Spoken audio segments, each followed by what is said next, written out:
ভাই এই যে হাতে ধরা মোবাইলওয়ালা এই আকাম করেই জীবন শেষ যাবে, মনে রাখে। জিন্দিগি এই ফালতু কাজেই শেষ হবে জীবনটা। জীবনে আর কোনোদিন পরিবর্তন আর হবে না। জিন্দিগি হবে এটাই যে মোবাইলটা নিয়ে ব্যস্ততা, 24 ঘন্টার ব্যস্ততা। যেখানে বসবে, মাটির তলে বসুক আর চাঁদের দেশে বসুক, আসমানে বসুক আর জমিনে বসুক, স্বপ্ন শুধু একটাই, মোবাইলটা নিয়ে খচর খচর করা। এই কিছু ফালতু লোকের জীবন ইবলিস এইভাবে আটকায় দিছে, তারে বুঝায় দিছে তুই আসছ পৃথিবীতে শুধু মোবাইল টিপতি, তোরে খোদা বানাইছে শুধু মোবাইলের লাগে। মোবাইল যেদিন পৃথিবীর থেকে নাই হবে, তুই সেদিন আত্মহত্যা করে মরে যাবি, কারণ মোবাইল নাই আর আমি বাচ্চা লাভ কি। এই এক অসভ্য জিন্দেগি আজ সবার মাথায় ঢুকছে এটা, যে এই কোনো মূল্যে যে এটাকে হাত থেকে আলাদা করা যাবে না। শুধু মোবাইল, শুধু মোবাইল, শুধু মোবাইল। যেটা পাও, যখন যা পাও, ছবি উঠাও, ছবি উঠাও, সারাদিন এটা খটর খটর করো। এত ফালতু মানুষের জীবন হয় না মিয়া। তো বলতেছিলাম জিন্দেগির মাকসাদ ইবাদত। বলেন কি? তাহলে সন্তানের জীবনের মাকসাদও ইবাদত, অভিভাবকের জীবনের মাকসাদও কি?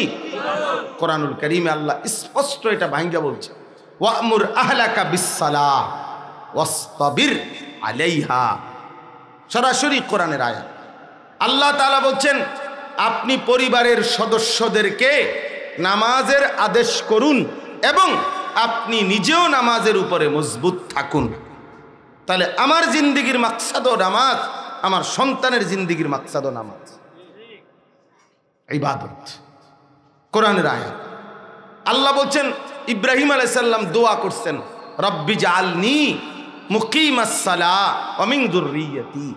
আল্লাহ আপনি আমাকেও নামাজি বানান, আমার সন্তানাদি বংশধরকেও নামাজি বানান। তাহলে আমার জিন্দেগির মাকসাদও আপনার সেজদা, আমার পরিবারের সদস্যদের জীবনের মাকসাদও আপনার সেজদা। এজন্য প্রিয় বাপ, মুসলমান হিসাবে একজনই যদি বুঝে থাকেন, মনে রাখবেন, এই আপনারা যারা অভিভাবক মুসলমান, আপনাদের যাদের ছেলে মেয়ে আছে, পরিবার আছে, খোদার কসম আপনারা যারা বুঝছেন যে আপনার চোখের সামনে ছেলেটা 365 দিনে, খোদার 1 বছরে আপনার ঘরে ঘুমাইয়া, মুসলমান মা বাপ জীবিত থাইকা খোদার 365 দিনের একটা বছর টানা আপন ঘরে ঘুমাইয়া 14 বছর 16 বছরের ছেলে মেয়ে, 18 বছরের ছেলে মেয়ে যাদের কোনোদিন ফজরের নামাজ পড়ে না, এই জানোয়ার আপনি কতদিন পালবেন? এই চতুষ্পদ জন্তু আপনি আরেকবার হিসাব করেন, আপনার জীবনের সার্থকতা মিলায়েন যে জীবনে আপনি কি করলেন আর আমনের ফুতে কি করলেন, আমনে জীবনটা কোথায় শেষ করলেন আর আমনের সংসার জীবনে শেষ কি করলেন। সংসারের জন্য, সংসার মানে খাট, আজকে আমরা বুঝছি সংসার মানে সোফা, সংসার মানে ফার্নিচার, সংসার মানে বিল্ডিং। সংসার করছে হেবড়া, ওটা বিল্ডিং দেখায়, ওটা খাট দেখায়, সোফা দেখায়, ফার্নিচার দেখায়। মিয়া এগুলো 20 বছর পরে আইসা দেখবেন, আমনে কবর থেকে উঠে আইসা দেখবেন আপনার ঘরের ফার্নিচার নাই, এগুলো ফেলে দিছে, আপনার সন্তানরা ফেলে দিছে।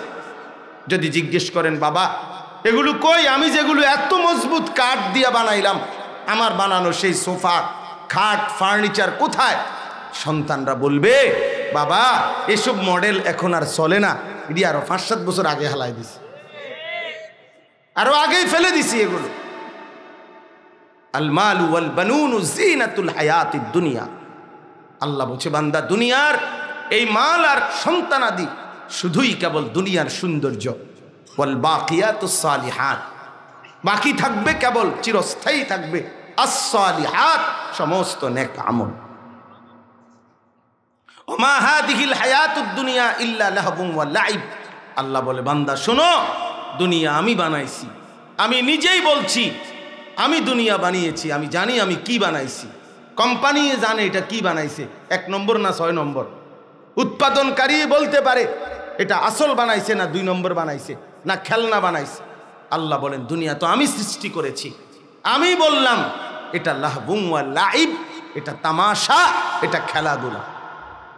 দুনিয়া একটা খেলনা, দুনিয়া একটা ফালতু জিনিস, এটা কিছুই না আমি আল্লাহর কাছে, কিছুই না, কিছুই না।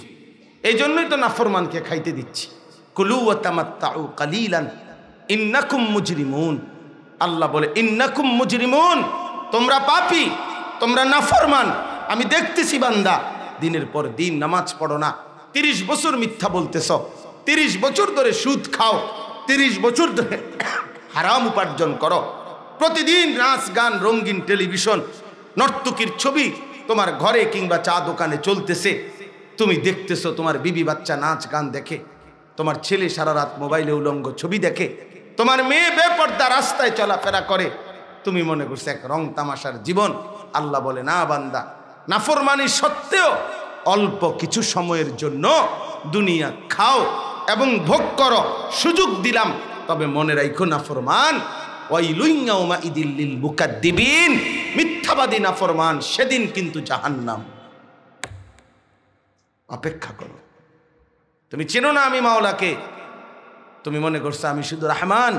না বান্দা, রহমান তো আমার একটা নাম, রাহিম তো আমার একটা নাম, আমার তো আরো 99টা নাম আছে। আমি তো জব্বার, আমি তো কাহ্হার, আমি তো আজিজ, আমি তো জুনতিকাম। আমার সেই নামগুলোর অর্থ জিজ্ঞাসা করলা না?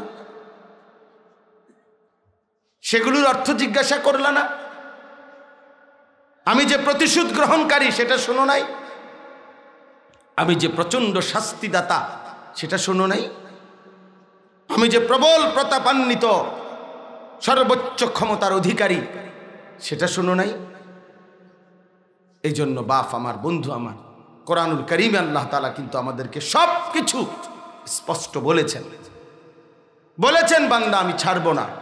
আমার এই রাত, আমার এই দিন, আমার সকাল, আমার দুপুর, আমার সন্ধ্যা, আমার রোদ, আমার বৃষ্টি, আমার আলো, আমার বাতাস, আমার সাগর, আমার পানি, আমার দেওয়া হায়াত, আমার দেওয়া জিন্দিগি, আমার দেওয়া চোখ, নাক, কান, হাত, পাও, অঙ্গ প্রত্যঙ্গ, আমার দেওয়া স্ত্রী, সন্তান, ছেলে মেয়ে, ক্ষেত, ফল, ফুল, ফসল, এক এক লোকমা খাবার, এক এক ঢোক পানি, সুম্মা লাতুসআলুন্না ইয়াউমাইদিন আনিন নাঈম, প্রতিটি নেয়ামত, প্রতিটি নিঃশ্বাস আমি বান্দা জিজ্ঞেস করি।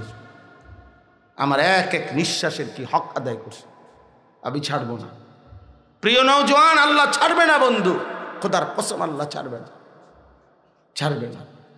এই আয়াতের তাফসীরের মধ্যে আছে হযরত ওমর রাদিয়াল্লাহু তাআলা আনহু এবং নবীজি এবং আবু বকর সিদ্দিক রাদিয়াল্লাহু তাআলা আনহু, এই তিনজন ওনারা একবার 3 দিন ক্ষুধার্ত থাকার পরে 3 দিন পরে এক সাহাবীর খেজুরের বাগানে গিয়ে 2টা-4টা খেজুর খাইছে আর একটু পানি পান করছে। এই খেজুর টুকু খাওয়ার পরে 2টা খেজুর আর পানি, আল্লাহর নবী সাল্লাল্লাহু আলাইহি সাল্লাম তাফসীরে আছে, নবী সাল্লাল্লাহু আলাইহি সাল্লাম বলেন ওয়াল্লাহি লা তুসআলু আন হাযান নাঈম, ওমর আল্লাহর কসম এই খেজুর আর পানিটুকুর ব্যাপারেও আল্লাহ তোমাকে জিজ্ঞেস করবে হাসরের ময়দানে, এর হক কি আদায় করছে। হযরত ওমর সেদিন কাঁইদা দিছে, কিতাবে আছে ওমর রাদিয়াল্লাহু তাআলা বলছে ইয়া রাসূলুল্লাহ, মাত্র 2টা খেজুরের হিসাবও দিতে হবে? 3 দিনের ক্ষুধার্ত থাকার পরে আল্লাহ রাসূল বলছে হ্যাঁ ওয়াল্লাহি লা তুসআল, আল্লাহর কসম হিসাব দিতে হবে, আল্লাহ জিজ্ঞেস করবে।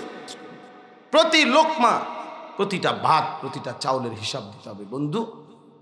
ফাওয়ারাব্বিকা লানাসআলান্নাহুম আজমাইন, আল্লাহ বলছে কসম বান্দা আমি কিন্তু তোমাদের সকলকে জিজ্ঞেস করি, লানাসআলান্নাহুম আজমাইন, আমি কিন্তু ছাড়বো না বান্দা, আমি ছাড়বো না বান্দা।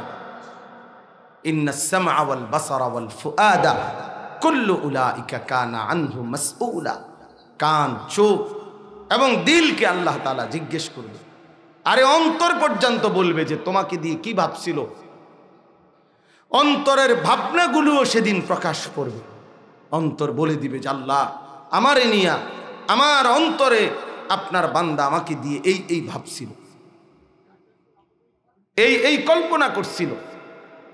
এই জন্য আমি মাঝখানে কথাটা একটু প্রসঙ্গ বাড়াইলাম, অর্থ হলো এটা বুঝাইতে চাইলাম নূহ আলাইহিস সালামের মতো একজন নবীকে আল্লাহ ধমক দিছে, সাবধান নাফরমান ইমানদারের সন্তান হয় না। আপনারা আপনাদের নিজ নিজ পরিবারের প্রতি যত্নবান হন, আল্লাহর কোরআন থেকে বঞ্চিত করেন না বললাম, একজন কেউ না। কোরআনুল কারীমের মধ্যে আছে আল্লাহ তাআলা বলছেন ওয়ালাল আখিরাতু খায়রুল লাকা মিনাল উলা। বন্ধু, আপনাকে আমি আখিরাতে যা দেব সেটা এই দুনিয়ায় যা দিলাম তার চাইতেও কোটি গুণে উত্তম হবে। দুনিয়াতেও অনেক সম্মান, অনেক মর্যাদা, অনেক বৈশিষ্ট্য, অনেক বিশেষত্ব আল্লাহ তাআলা নবী সাল্লাল্লাহু আলাইহি ওয়াসাল্লামকে দান করছেন, আর আখিরাতেও দিবেন। মনে করেন কোরআনুল কারীমের মধ্যে আল্লাহ তাআলা উল্লেখ করছেন ওয়া রাফা'না লাকা যিকরাক, হে নবী আপনার আলোচনা, আপনার ইজ্জত, আপনার সম্মান আমি আল্লাহ তাআলা সব কিছুর ঊর্ধ্বে তুলে দিয়েছি, সব কিছুর ঊর্ধ্বে উঠায় দিয়েছি। এই আয়াতের তাফসীরের মধ্যে আছে আল্লাহ পাক রব্বুল আলামিন বলছেন, প্রিয় বন্ধু আমার, আমি ওয়াদা দিলাম ইদা যুকিরতু যুকিরতা মাই, আমি আল্লাহ তাআলা যখনই আমার আলোচনা হবে, যেখানে যখন সেখানেই আপনার আলোচনাও হবে।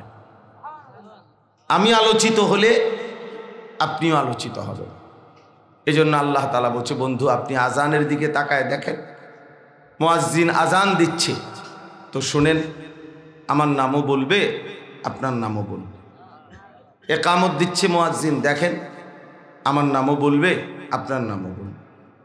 আমার বান্দা নামাজ পড়তেছে, দেখেন নামাজ পড়তে পড়তে আত্তাহিয়াতুর জন্য শেষ বৈঠকে বসছে তো শুনেন, এখন আত্তাহিয়াতু লিল্লাহ ওয়াসসালাওয়াতু ওয়াত-তাইয়্যিবাত আমি আল্লাহর জন্য বলবে, আর একটু পরেই আবার এই বসাতেই আপনার নামও বলবে, আল্লাহুম্মা সাল্লি আলা মুহাম্মাদ, এই দুরূদ শরীফ পড়বে।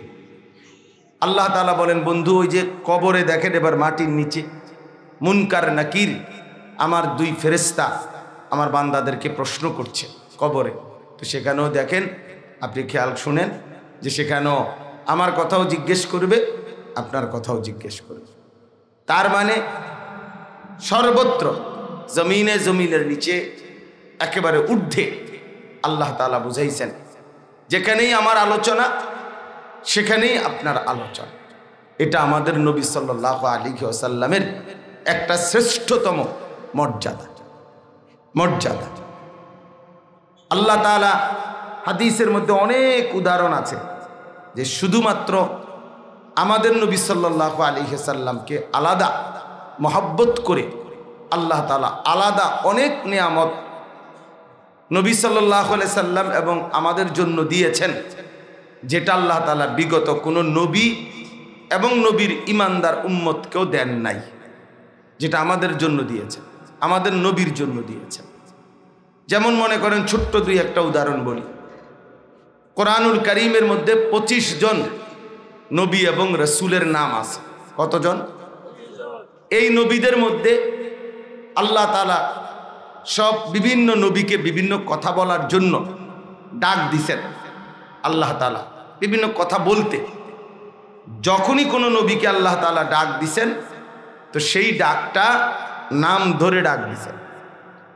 কোরআনুল কারীমের মধ্যে আছে ইয়া আদম উসকুন আনতা ওয়া যাওজুকাল জান্নাহ, হে আদম তুমি এবং তোমার স্ত্রী জান্নাতে বসবাস করো।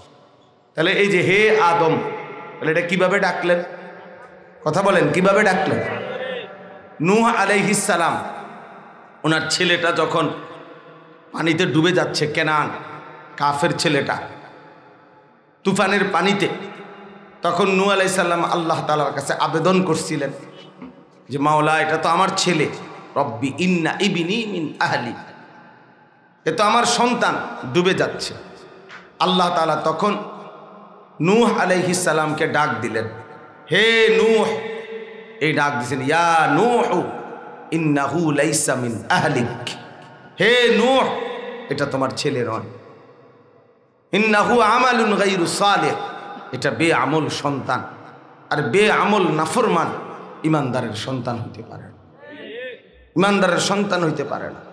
ফালা তাসআলনি, অতএব হে নূহ তুমি আমার কাছে এমন নাফরমান সন্তানের জন্য কিছু চেয়েও না, কিছু চাইও না, হাত নামাও। নূহ আলাইহিস সালাম হাত নামায় ফেলছে। তাহলে এখানে আল্লাহ তাআলা নূহ আলাইহিস সালামকে নাম ধরে রাখছে। ফাঁকে একটা জরুরি কথা মনে রাখতে হবে, আজকে যারা কিশোর তরুণ নওজোয়ান ভাই তোমরা বসছো এখানে, তোমাদের জন্য একটা কথা ভাইয়া, এখানে স্পষ্ট আল্লাহ তাআলা বুঝাইছেন নূহ আলাইহিস সালামের সন্তানই ছিল এটা, মূলত এটা উনারই ছেলে, কিন্তু আল্লাহ তাআলা বললেন ইন্নাহু আমালুন গায়রু সালিহ। সরাসরি সূরা হুদ কোরআন শরীফের এই সূরার আয়াত, যে এর আমল হচ্ছে গায়রু সালিহ, সঠিক নয়। অর্থাৎ তার চলাফেরা, কর্মকাণ্ড, আচরণ তার কোনোটাই আল্লাহ তাআলার মর্জি মুআফিক না, সব আল্লাহর মর্জির বিরোধী। সে নাফরমান, পাপী, বেআমল সন্তান। এই জন্য আল্লাহ বলছে ইন্নাহু লাইসা মিন আহলিক, এটা তোমার সন্তান নয়, তোমার পরিবার নয়। এজন্য প্রিয় বন্ধু, এটা মনে থাকা উচিত। মুসলমানের ঘরে জন্ম নিয়ে যে সন্তান দিনের পর দিন নামাজ পড়ে না, খোদার 365 দিনে কোনো দিন ফজরের নামাজ পড়ে না, দিনের পর দিন আল্লাহর নাফরমানি, গুনাহ, অশ্লীলতা, বেহায়াপনা, নারী, ছবি, মোবাইল, অশ্লীল দৃশ্য আর হারাম রোজগার, হারাম পথে চলতেছে, আল্লাহর নাফরমানি অব্যাহতভাবে করে যাচ্ছে, এমন নাফরমান সন্তান তুমি মনে রাখো তুমি কোনো মুসলমানের বাচ্চা না, তুমি ইমানদারের সন্তান, তুমি মুসলমানের সন্তান না, তুমি এক লাওয়ারিস সন্তান, যার কোনো পিতৃ পরিচয় নাই, যার কোনো মার পরিচয় নেই। সে এক লাওয়ারিস, বেওয়ারিস সন্তান।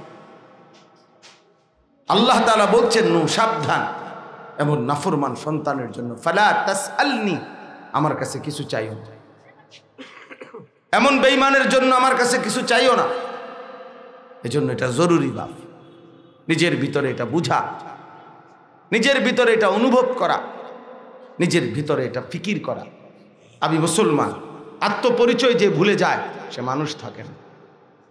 আত্মপরিচয় মানে আমি কে, আমি কোত্থেকে আসলাম, কে আমারে বানাইলেন, আমারে কেন বানাইলেন, আমি কোথায় ফিরে যাব, আমাকে কি করতে বলছেন, আমি কি করছি, এতটুকু বুঝ, বুদ্ধি, দিমাগ যেই মুসলমানের নাই, যেই মানুষটার নাই, তুমি বেটা কোনো মানুষও না, মানুষের জাতও না,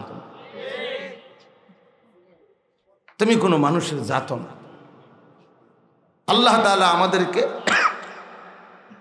আজকের ইউরোপ, ইহুদি, খ্রিস্টান, বেঈমান, নাস্তিক, মুরতাদরা, সারা পৃথিবীর এই বস্তুবাদ, এই পুঁজিবাদ, তারা মানুষকে বুঝাইয়া দিছে অব্যাহতভাবে যে মানুষের জীবনের পরিচয় একটাই, উপার্জন, পড়া লেখা, চিন্তা চেতনা, সমস্ত ফন্দি ফিকিরের একটাই মাকসাদ, কামাই করবে, রোজগার করবে, উপার্জন করবে। কেন?